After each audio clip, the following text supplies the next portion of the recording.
Andito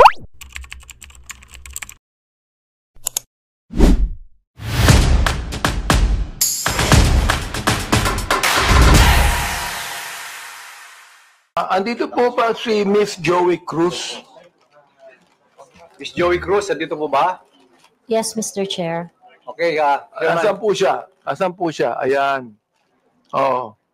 Gusto ko lang po alam nyo, sa totoo lang, marami po akong natatanggap na bashing eh. Hindi ko pinapansin.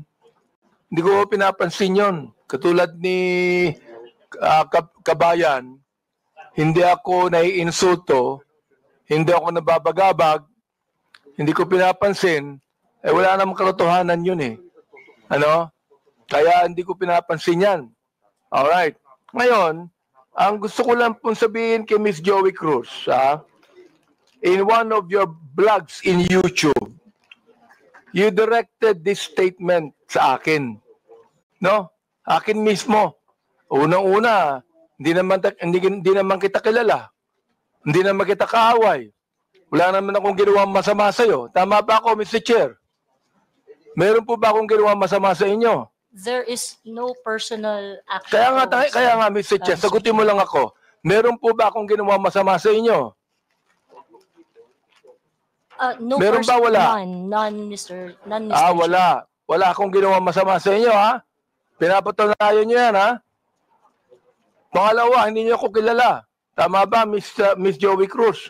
You do not know me personally. Correct, Mr. Chair. And Mr. Chair, I do not even know Miss Joey Cruz personally. Am I right?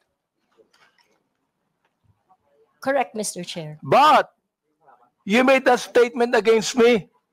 O ito, babasahin ko ha. O, ang sabi mo, ganito, kung abante, paswelduhan ka ng taxpayer, gago. Tinawag mo akong tinawag mo akong gago. Oh, bakit? Ba't mo ginawa sa akin yun? Gusto mo ba akong umiyak ngayon sa'yo? Sabihin ko, ba't mo ginawa sa akin yun? Bakit mo ako tinawag na gago? Bakit po, Mr. Chair? Please, yes.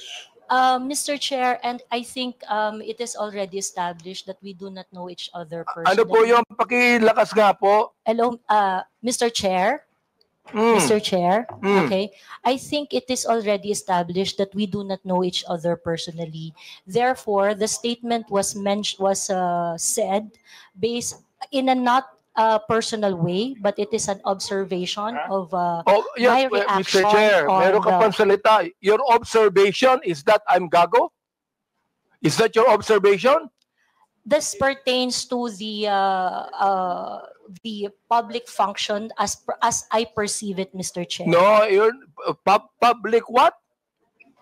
Public action, Public Mr. action. Chair. So you mean that is the public that is actually telling me that I'm gago? No, Or Mr. is it Chair, you? the statement Let me came ask from you, me. Mr. Chair, is it you? Yes, Mr. Chair. So you were the one that said that, right? Correct, Mr. Chair. Ayun. Pero hindi mo ko kilala. Wala akong ginawa masama sa'yo. Yes, Mr. Chair. What is your right to tell me that I'm gago? Because I am a citizen of What the is Philippines. your right to tell me I'm gago? That is part of my freedom of speech, Mr. Oh, Chair. is that right? Yes, Mr. Chair. So your freedom of speech is to tell a person that he is gago? Freedom of speech ba yan? My freedom of speech, part of my freedom Ang of galing speech is mo. to react Ang on the galing mo. action of Ito a pa, public official. sinabi mo ha, in another post, ito sirahin mo. Pero alam mo, kaya tayo nagmi-meeting dito, para mini-mention ko ito, no? Pero sa totoo lang, hindi ko pinansin yan, matagal na yan eh. Di ba? Hindi ko pinansin yan. Ito ha, ang sabi mo, you know, Kong Benny Abante, I can find all of this. Isasampal ko ito sa pagmumukha mo. Is that still freedom of speech? Mr. Chair, I am not very familiar. Yes or no, Mr. Chair? Is that still, you think, freedom of speech? When you said, isasampal ko ito sa pagmumukha mo. Mr. Is Chair. that freedom of speech? Yes, Mr. Chair. Ganon. Oo. So, ibig sabihin, ganito, if I tell you right now, sasampaling kita, freedom of speech yan. That's part of your freedom, Mr. Chair. Pag sinampal kita, hindi na freedom of speech yan. Of course, sir. It's overt Ay, hindi action na. already. Yes, Hindi sir. na, no? Yes, sir. Oo, ang galing.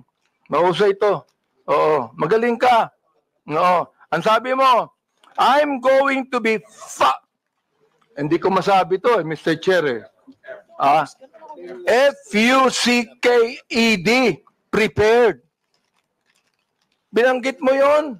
Mr. Chair, Bakit naman? Mr. Chair, Ano may ba I nagawa know kong when kasalanan that post sa'yo? was posted?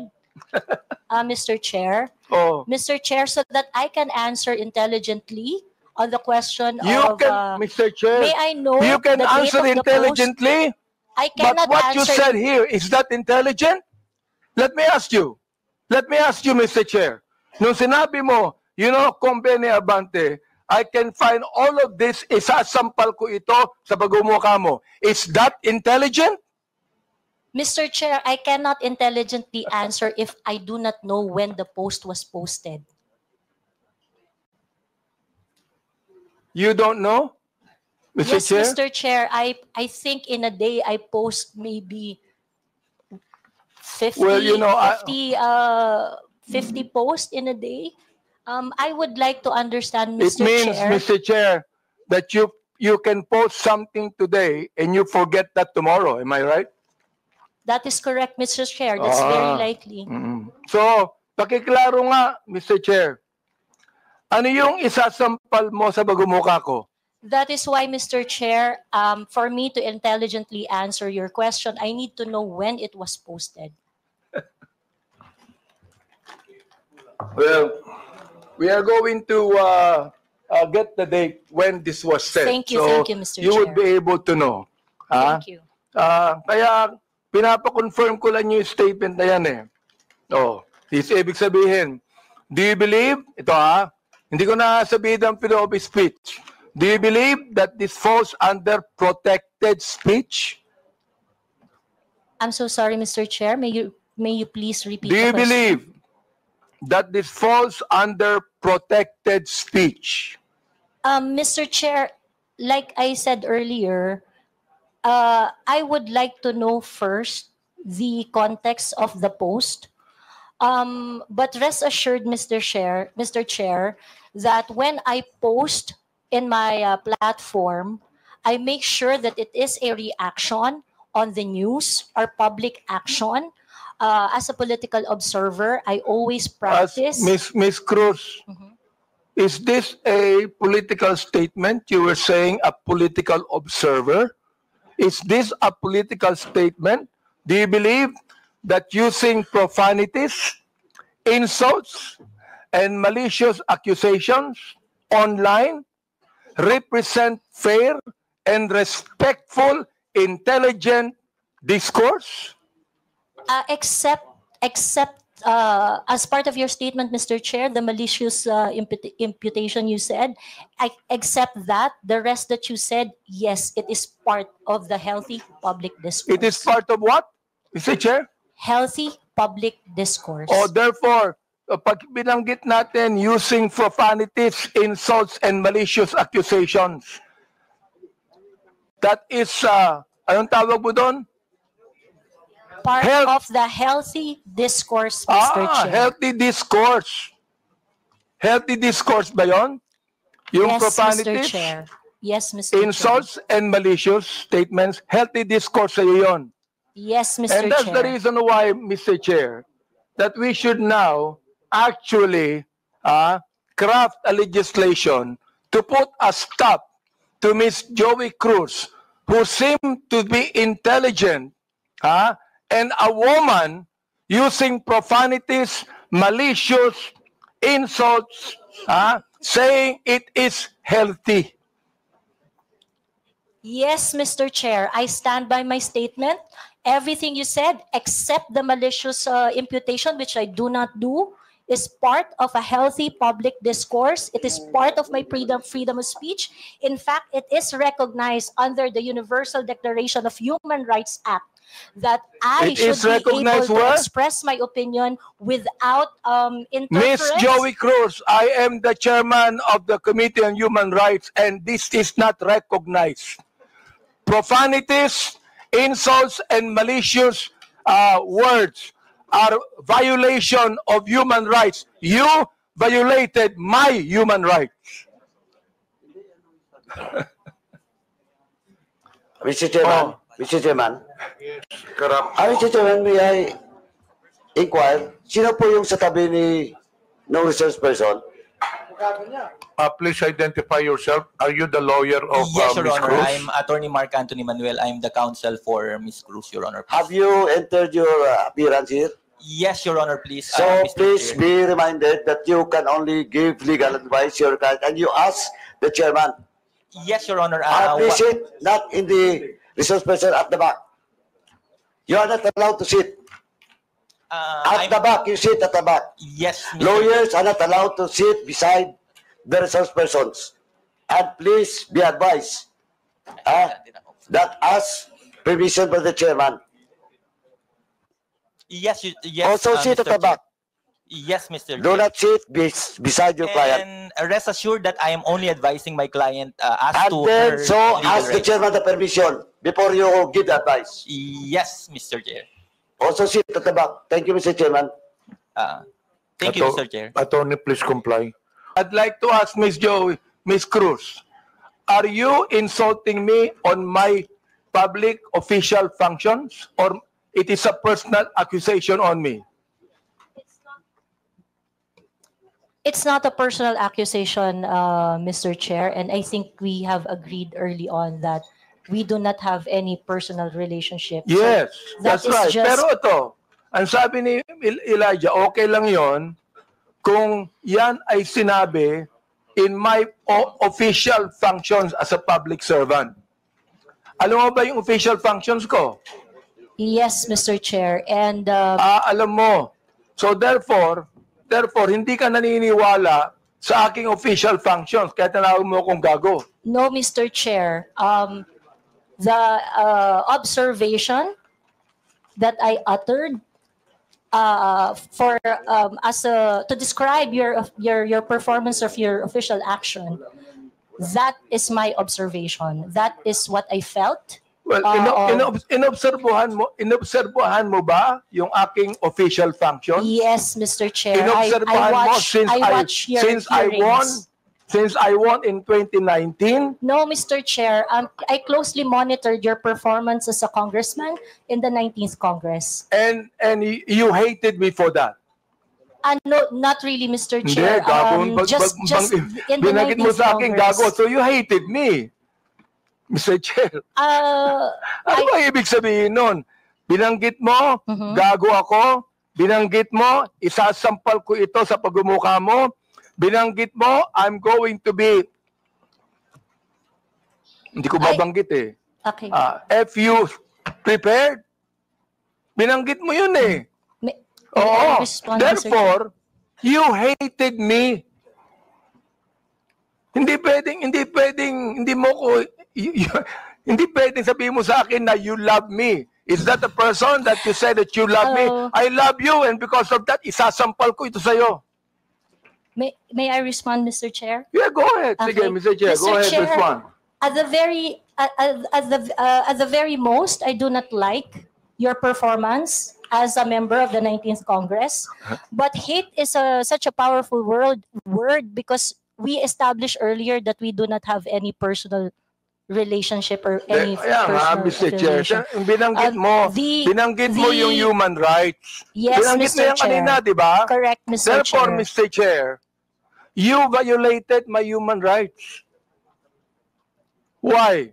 Because when you said those profanities, those insults, yung gago, yung isasampol ko ito sa pagbubuka mo, you violated my human rights. You did. May I respond, Mr. Chair? Teka, Mr. Chair, hindi ako nagagalit sa'yo. Okay? At wala akong pakialam sa'yo. Kahit na anong sabihin mo, okay lang sa akin. Alright? Pero itong ating pinag-uusapan ngayon, merong kinalaman sa mga legislation na aming gagawin later on. That is why I am asking you right now. Sapagkat napakahalaga nito.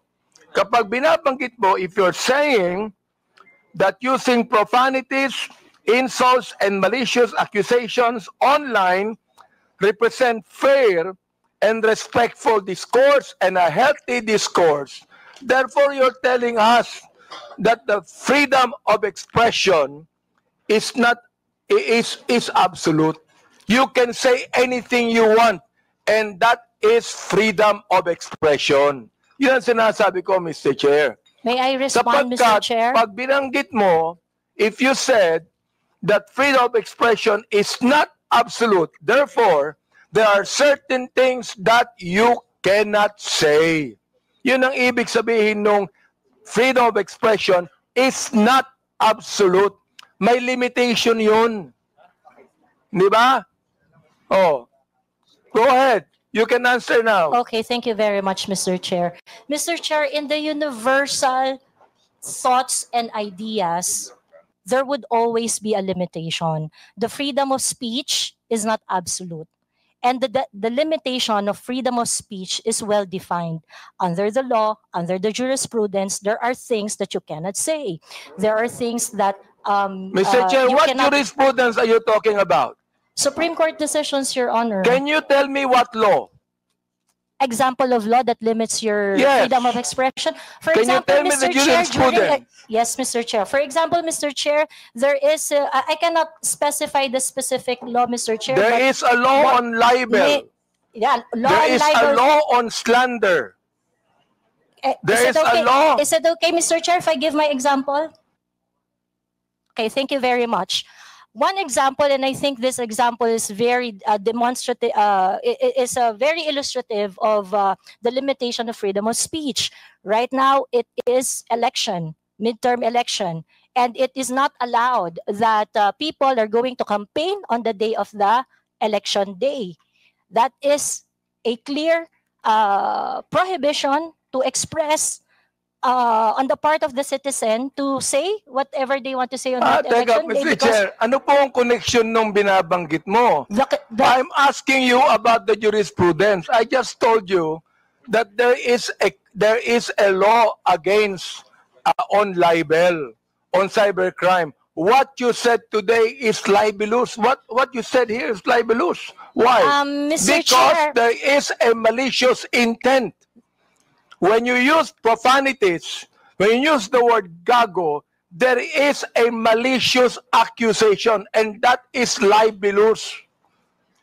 Mr. Chair, if that is your assessment of that And kind of listen, statement, you not will only have your libelous, Mr. Chair, dali lang ha, not only libelous, ha, that is also unjust vexation on my part.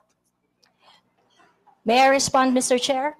Go ahead. Okay, Mr. Chair, if you think that you are violated by my exercise of my freedom, you would have your right and No, day no, in court Mr. Chair, so that don't so worry. that the maliciousness of Mr. that Chair, statement don't can be worry. I'm sorted not out going in the to charge you proper in court. authority. Don't worry.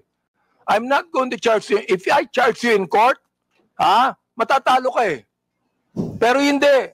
Oo. Unjust vexation to. Alam niyo ba yon? Are you a lawyer or not? I am not a lawyer, So Mr. therefore, Chair. you should know this. The thing is this, pero wag kang mag-alala. Hindi ako magdidemanda sa'yo. Do you know why? You're not important to me. Alright? Ang dahilan lamang, kaya natin ginagawa ito, para magkaroon kami ng idea kung anong legislation ang nais naming gawin. Pero ikaw, you are not important to me. Alright? Oo. Thank you, Mr. Chair. Yan. Kaya, wag kang mag-alala. Hindi ako kailanman magdidemanda sa'yo. Alright? Oh.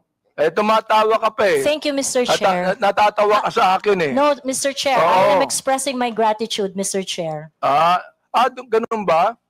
Mr. Chair, tumatawa ka and you're expressing your gratitude by your sarcastic laughter? I am not laughing, Mr. Chair.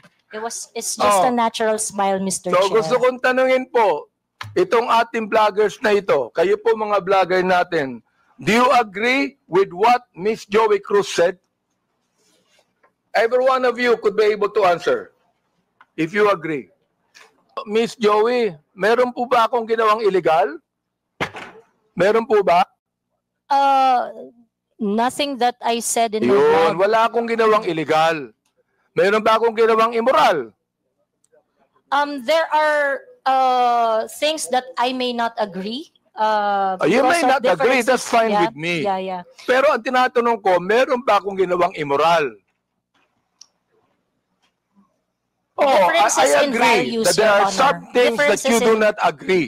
Okay lang yun sa Differences in akin. values, Your Honor. Di ba? Pero wala akong ginawang immoral o illegal. You said that yourself. So therefore, anong ibig sabihin ng profanities, insults, and malicious accusations you gave to me? Yun ang tinatanong ko. Ha? May I answer, Your Yes, Honor? go ahead. Okay. First of all, Your Honor, I would just like to take exception once again that I never agreed to anything, any statement that is malicious as part of freedom of speech. It's not. What I said are not malicious. Those are observation on my end, and the profanity is part of part of my expression of discontentment, disgust, because my expectation for a public officer is not Therefore, met. Mr. Chair, when you're saying that a public official who is not doing anything illegal or immoral, and you said something malicious, insult and profanities, Again, that is your observation. And you have the right to say that. Again, Mr. Chair, I am taking exception on the malicious statement. My statements are not malicious because my statements are always pertaining to the exercise of the public duty of the officer I am responding to. So or therefore, when you said reacting to. gago, that is not malicious. That is not malicious, Mr. Ah, Chair. okay. That is not malicious, ha? Yes, Mr. Chair. Oo. Pero ako, Miss Cruz, kahit kailan, hindi naman kita kilala, hindi ko alam ang ginagawa mo, wala akong karapatang tawagin kitang gago. And I respect your opinion, Mr. Chair. Not my opinion. That is my belief. I Iba yung respect your opinion, belief, Mr. iba Chair. yung belief. Okay.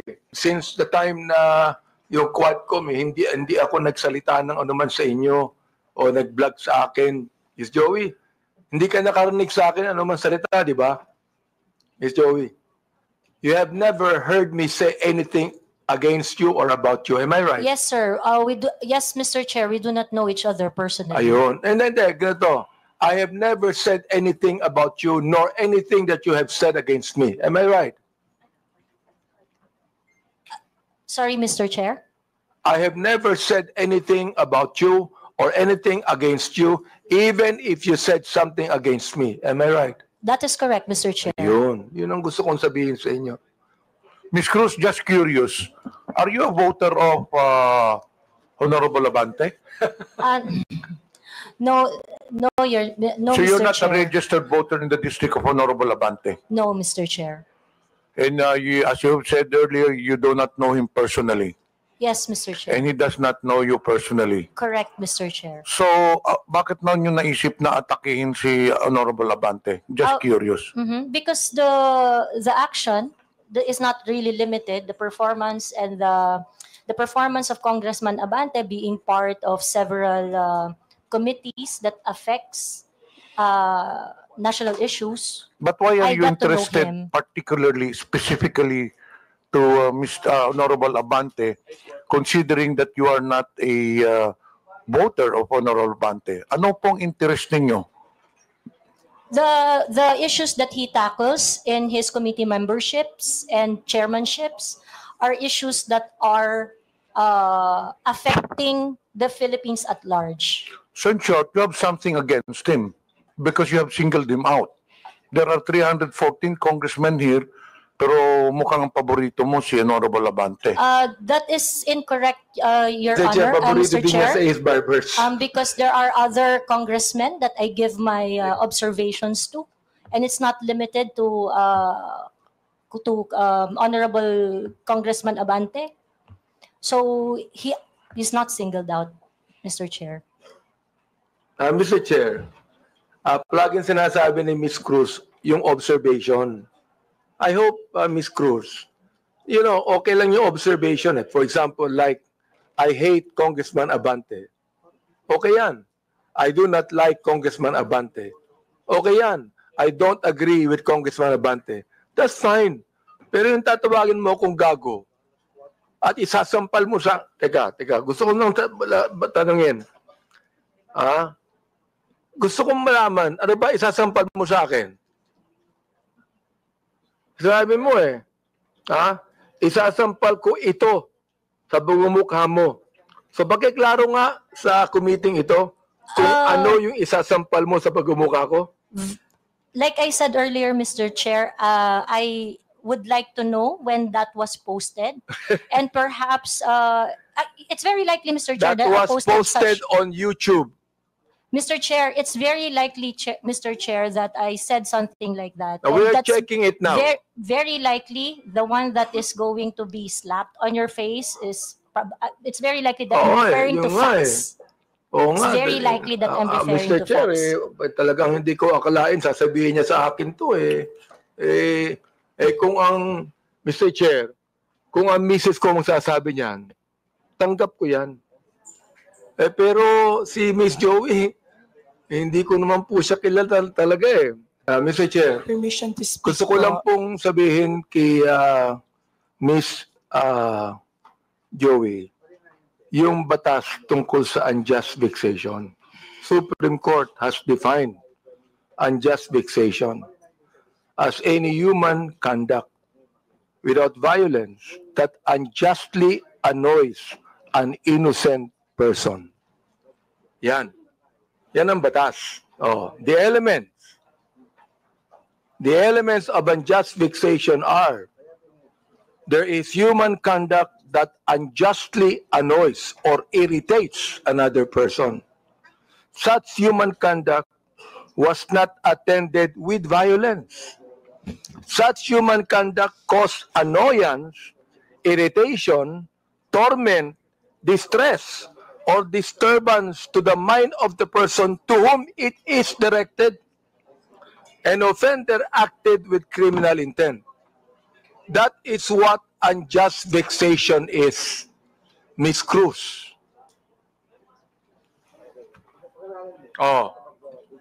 If I say, Ms. Cruz, I was irritated by what you said. I was annoyed by what you said, even without violence. I was distressed with what you said. I became depressed with what you said. Di ba, Ms. Cruz? So sabi ko, ganito na lang. Ganito, let's just be very careful. Okay lang po sa akin. Sabihin mo sa akin, I hate Congressman Abante. I don't like him. I don't agree with him. Fine. Pero yung babanggitin mo dito, gago ako, isasampal ko ito sa pagmumukha mo, I'm going to be FUC prepared. Ay nako, palagay ko, very irritant yon sa pinagsabihan mo. Tama ba ako, Mr. Joey Cruz? May I respond, Mr. Chair? Sige. Thank you. Mr. Chair, I understand that it may come across as something that you may not feel comfortable with what I said and things like that. And again, if you feel that you are aggrieved with what I said, I will welcome any action remedies from your end. No, On the other hand, Mr. Chair, you would welcome what? You would welcome what? Any remedy that you may seek, Mr. Chair. Any against legal me. action? Is that what you're saying? That is Mr. correct. Chair? Any remedy, not limited to legal action. No, Mr. Chair. I'm not going to resort to any legal action anymore. Bakit? Magbabayad ka pa ng abogado mo. Maglilitis pa tayo na matagal na panahon. That would also be irritant to you. You do not want that to happen to you, am I right? Huwag mo Yes, sabihin Mr. sa akin Chair. that you welcome any legal action. If you, because you enumerated the Di elements na. of the Oo. unjust vexation, Siguro, Mr. Chair. ang pinakamagandang sabihin mo sa akin because I'm annoyed, mag-apologize ka sa akin. Kapag ka sinabi mo ito, hindi ba? O ngayon, kung ayaw May mo, I okay lang respond? sa akin. Ayaw mo, okay lang. Walang problema doon, Mr. Chair. Walang We problema can doon. agree ha? on that, Mr. Oo. Chair. That's that. Makikita nyo na lang na we are going to craft legislation that would actually regulate what our bloggers is trying to say. I'd like to also say, sapagkat marami ring bashing ang binigay ni Ms. Cruz kay Congressman Ace Barbers, di ba? Ms. Cruz, marami rin Mr. Chair, I would just like to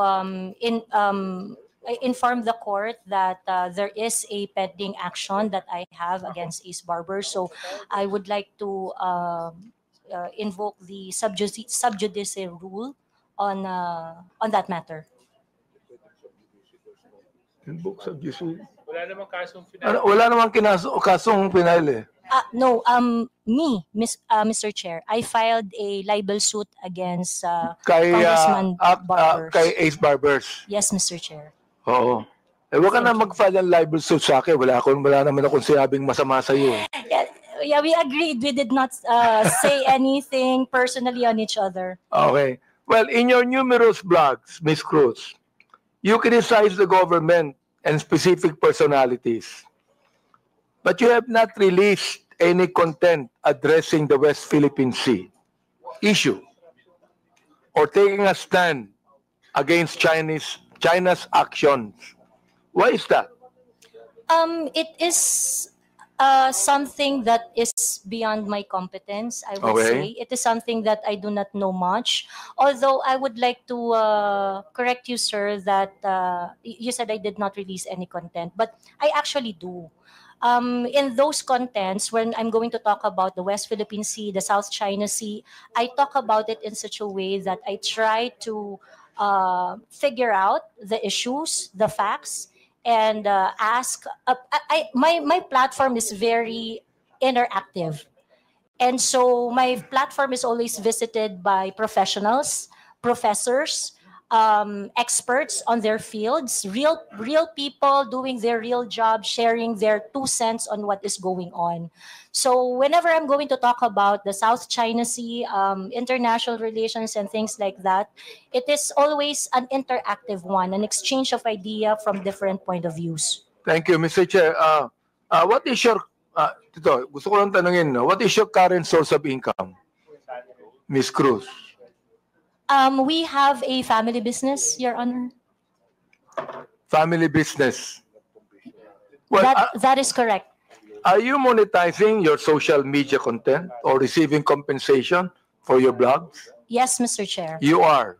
Yes, Mr. Chair. So it is also some kind of a business to you. It is really not, Mr. Chair. In fact, if you're going to look at my vlog, it's very unprofessional.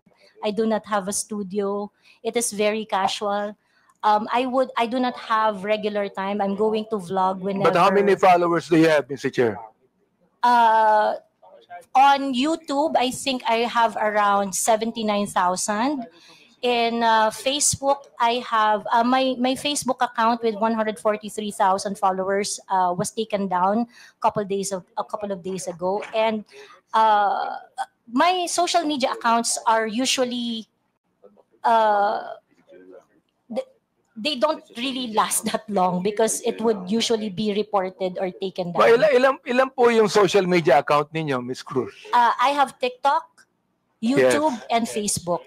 So, ibig sabihin nun, you're getting money out of that.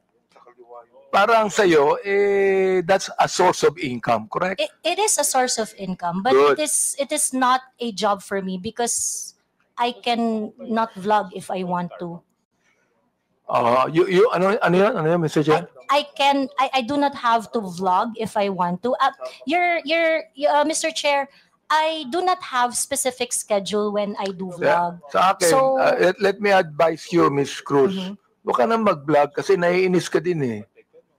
Naiinis ka din. Hindi pwedeng hindi ka mainis sa sinasabi mo eh. Di ba? Naiinis ka Mr. din. Mr. Chair, I'm Naasar ka actually din. Tama ba ako? Naasar not ka rin.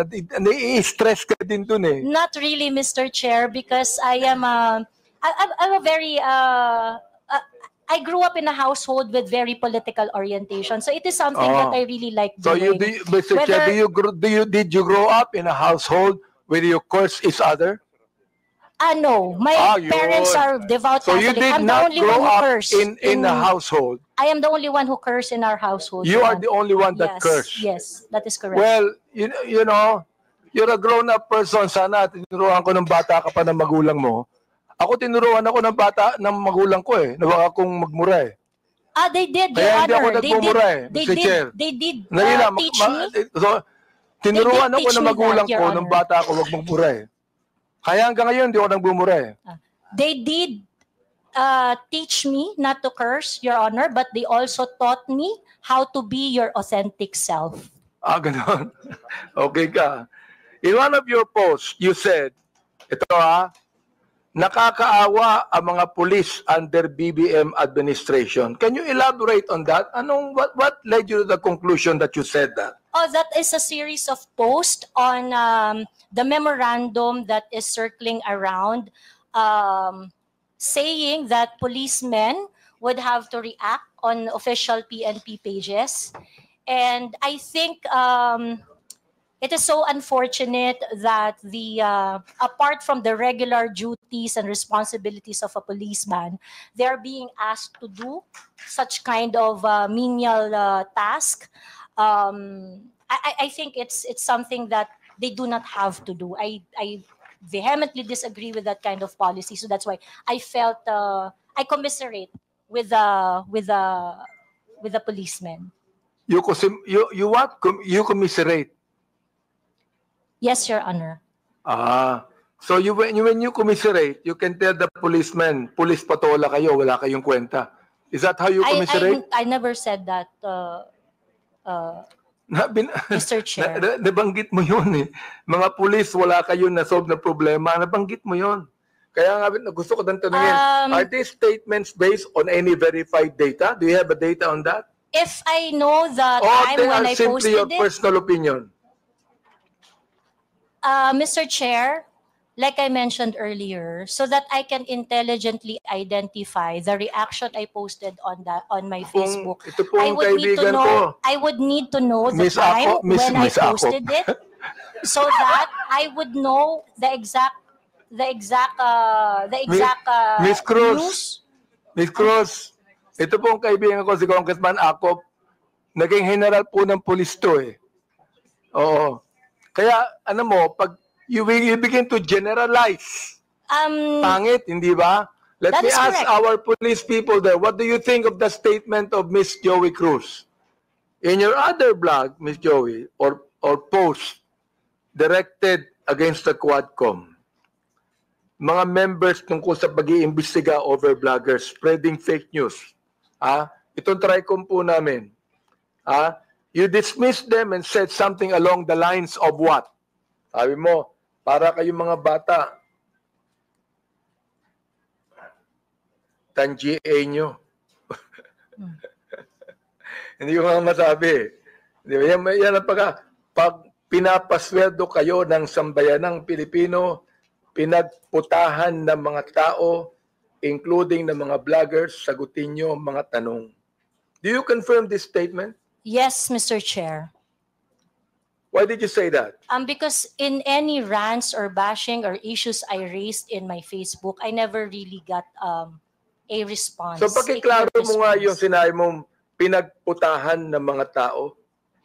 Will you please make it clear to us, anong ibig sabihin nun? Kasi hindi ko alam ibig sabihin nun eh. Yes, I will explain, Mr. Chair. Yes, please. Pinagputahan ng mga tao means pinagtrabahuhan ng manggagawang Pilipino ang nagpapatakbo ng bayang ito, ng kongresong ito.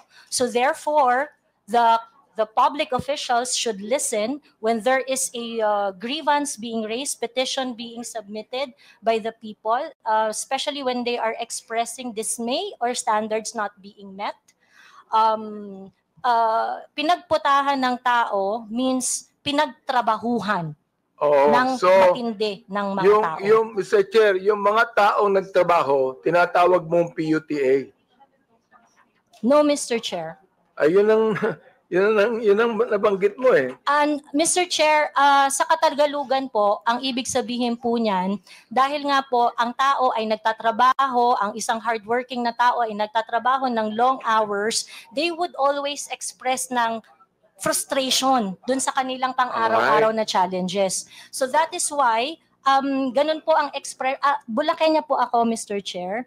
I would just like to inform so that you would also have a proper context on my vernacular. Mr. Chair, marami kong kilalang Bulakenyo na hindi ganyan ang mga salita. Yeah, marami po. Marami rin po. Please, wag mong banggitin ang pagiging Bulakenyo mo dito. Baka sabihin po ng mga Bulakenya, lahat yan, ganyan ang salita nila. I am Please, under oath, Mr. Chair. It is like that. Mga disente po ang mga Bulakenya. Bulakenya po ako, sir. So I can speak for my people. Isa ka, Mr. Chair, sa Bulakenya hindi disente. Now ito last question, Mr. Chair. Yes, can you wrap it up? We still have other issues. Given your consistent use of offensive language, not only against me, against others, for example, personal insults, unfounded allegations, you cannot even verify it with your data. Do you believe your actions are still protected under freedom of expression? I take exception, Mr. Chair, Or have on you crossed the line alleging unfounded accusations because Or have you crossed the line into abuse of your right? I understand my right, Mr. Chair, and I understand that I have no right to abuse my right. Good. So ibig sabihin doon, you have no right to use abusive language against a person you do not even know personally. Using profanity is not necessarily abusive, Mr. Chair. Well, you made that in a personal way. So let the people judge it, no? Because Correct, a lot Mr. of people Chair. are watching Agree. now. Let the people judge Mr. it. Chair. So siguro yun na lang, Mr. Chair, ang mayatanong ko kay Ms. Joey. Siguro ngayon magkakilala na kami ngayon. Siguro magiging close na kaming dalawa. Baka kayo ng sunod na love team.